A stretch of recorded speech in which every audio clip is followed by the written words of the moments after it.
Big TV భక్తి సమాచారం WhatsApp ఛానల్లో జాయిన్ అవ్వండి. అన్ని విశేషాలు ఎప్పటికప్పుడు తెలుసుకోండి.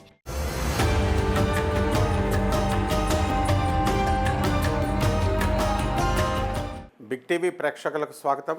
నేను మీ ప్రొఫెసర్ డాక్టర్ ముల్లపూడి సత్యనారాయణమూర్తిని. ఈ 2026 సంవత్సరానికి గాను సంవత్సర సంపూర్ణ రాశి ఫలాలను చెప్తున్నాను.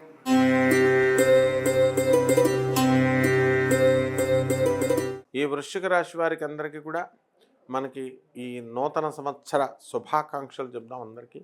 అండ్ ఈ వృశ్చిక రాశి వారికి అర్ధాష్టమ రాహువు పంచమ శని వక్రించి ఉండడం అనేటటువంటి జరుగుతుంది. అలాగే గురుడు కూడా అష్టమ గురుడు ఉన్నాడు. ఇక్కడ మనకి ఈ అష్టమ గురుడు మనకి ఈ 2 జూన్ 2026 సంవత్సరం తర్వాత మనకి గురుడు కర్కాటక రాశిలోకి వచ్చిన దగ్గర నుంచి ఈ వృశ్చిక రాశి వారికి వివేకం అనేటటువంటిది ఆలోచిస్తారు, పెరుగుతుందనమాట. ఇంతవరకు కూడా చెడ్డవాళ్ళతో దోస్తానాలు చేయడము, ఫ్రెండ్షిప్లు చేయడము ఇలాగా చేస్తూ వచ్చారు ఈ వృశ్చిక రాశి విద్యార్థులు వీళ్ళంతా కూడా. ఇది ఇప్పుడు ఆటోమేటిక్గా మీకు మానేయడం అనేటటువంటిది జరుగుతుంది. అలాగే అర్ధాష్టమ రాహుగ్రహ ప్రభావం వలన అనేకమైనటువంటి టెన్షన్స్ పడతారు మీరు. టెన్షన్స్ పడ్డము, అలాగే పిల్లలకి సంబంధించి అనేకమైనటువంటి విచిత్ర విన్యాసాలు మీ పిల్లలు చేయడం, వాళ్ళు మీ మాట వినకపోవడం, మొండిగా ప్రవర్తించడం ఇలాంటివన్నీ కూడా జరుగుతాయి. అయితే ఈ యొక్క వృశ్చిక రాశి వారికి అందరికీ కూడా ఆదాయాలు మనం తీసుకున్నప్పుడు ఆదాయాలు బ్రహ్మాండంగా పెరగడం అనేటటువంటిది జరుగుతుంది. తర్వాత ఈ యొక్క లాస్ట్ ఇయర్ 2025తో పోల్చుకున్నట్లయితే ఈ సంవత్సరం అధికమైనటువంటి ఆదాయాలు బ్రహ్మాండంగా మీకు పెరుగుతాయి. అలాగే ఖర్చులు కూడా చాలా అధికమైనటువంటి ఖర్చులు మీకు కలగడం అనేటటువంటిది జరుగుతుందన్నమాట. సో ఈ 2026 సంవత్సరంలో వృశ్చిక రాశిలో మనకి కేతువు గురుడు ఇద్దరూ కలిసి మనకి భాగ్యములో ఉన్న కారణంగా తల్లిదండ్రుల సంబంధించినటువంటి ఆస్తులు, అలాగే తండ్రి తరపు బంధువుల యొక్క దుర్వార్త శ్రవణం, అంటే వాళ్ళ దుర్మరణం అటువంటి న్యూస్లు వినడము, అట్ ద సేమ్ టైం న్యూస్లతో పాటు లాభం న్యూస్ కూడా మిక్స్డ్ రిజల్ట్ ఇస్తుందన్నమాట గురుగ్రహం కూడా ఉన్న కారణంగా.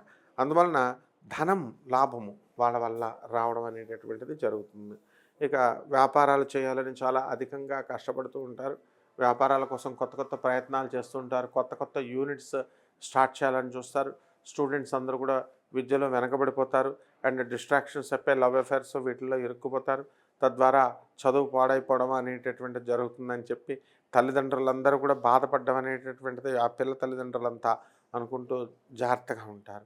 ఈ రకంగా ఈ యొక్క రాశివారి అందరూ కూడా మనకి వృశ్చిక రాశి వారికి అర్ధాష్టమ రాహువు పంచమ శనిగ్రహము, అంటే పిల్లల దగ్గరికి వచ్చేసరికి ఇక వీళ్ళు ఎగ్జామ్స్లో కూడా చాలా హెవీ టెన్షన్ అనేటటువంటి దాన్ని తల్లిదండ్రులకు ఇవ్వడం అనేటటువంటి జరుగుతాయి. అండ్ డెఫినెట్గా మనకి జూన్ 2, 2026 సంవత్సరం తర్వాత వీళ్ళందరికీ భాగ్యంలో ఉన్న కారణంగా ఎంసెట్, జేఈఈ ఇలాంటి కాంపిటేటివ్ ఎగ్జామ్స్ ఏవైతే ఉన్నాయో అటువంటివన్నీ కూడా మనకి జూన్ 2 తర్వాత పాస్ అవ్వడానికి అవకాశాలు ఉన్నాయి. అలాగే ఈ రాశి వారికి అందరికీ కూడా ఆర్థికంగా ఎదుగుదల అనేటటువంటిది కనబడుతుంది. అండ్ కళ్ళ వ్యాధులు, ఆ తర్వాత ఈ యొక్క చర్మ వ్యాధులు ఇలాంటివన్నీ కూడా రావడానికి అవకాశాలు ఎక్కువగా ఉన్నాయి. అండ్ ఈ వృశ్చిక రాశి వారికి అందరికీ కూడా ఇతరుల మంచి మిత్రులను వదులుకొని ఆ చెడ్డవాళ్ళతో దోస్తానాలు చేయడం ఇలాంటివన్నీ కూడా చేస్తారు. ఆ తర్వాత చెడ్డ కంపానియన్షిప్ అనేటటువంటిది అంత తొందరగా పోదనమాట. అంటే మీరు ప్రయత్నపూర్వకంగా మీరు పోగొట్టుకోవాలి. అలాగే ఈ వృశ్చిక రాశి వారికి అందరికీ కూడా మనకి బిజినెస్లు చేస్తున్నారు. బిజినెస్ల్లో మనము ఒక ఎలక్ట్రానిక్స్ ఇండస్ట్రీ, ఒక ఈ యొక్క కరెంటు సంబంధించినటువంటి వ్యాపారాలు చేయకూడదు అని మనం చెబుతామన్నమాట. అలాగే ల్యాండ్స్, అలాంటి ల్యాండ్స్ కొనడాలు, కొత్త కొత్త స్థలాలు కొనడాలు, కొత్త కొత్త ఇళ్ళు కొనడాలు ఇలాంటివన్నీ కూడా మీరు చేయడం జరుగుతాయి. పరిహారాల దగ్గరికి వచ్చేసరికి వృశ్చిక రాశికి రాహు జపం చేయండి, రాహు స్తోత్రాలు చదవండి, రాహు కిలోంపావు మినుములను ఆవుపేట రంగు ఉన్నటువంటి వస్త్రాలు ఇచ్చి పేద బ్రాహ్మణికి శనివారం నాడు ఉదయం 8 గంటలకి దానం చేసుకోండి. అలాగే శని జపం చేయండి, శని స్తోత్రాలు చదవండి, శనికి కిలోంపావు నల్ల నువ్వుల్ని నల్లని వస్త్రాన్ని ఇచ్చి పేద బ్రాహ్మణికి శనివారం నాడు ఉదయం 8 గంటలకి దానం చేసుకోండి. రావి చెట్టు చుట్టూ ప్రదక్షిణ చేయండి.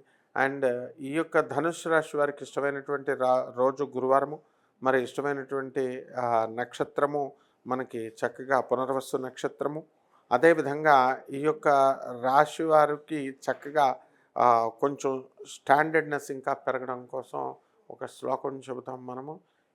యా దేవి సర్వభూతేషు బుద్ధిరూపేణ సంస్థిత నమస్తస్యై నమస్తస్యై నమస్తస్యై నమో నమః అంటూ ఈ మంత్రాన్ని కనుక జపించుకున్నట్లయితే బ్రహ్మాండంగా ఉంటుంది. శుభమస్తు.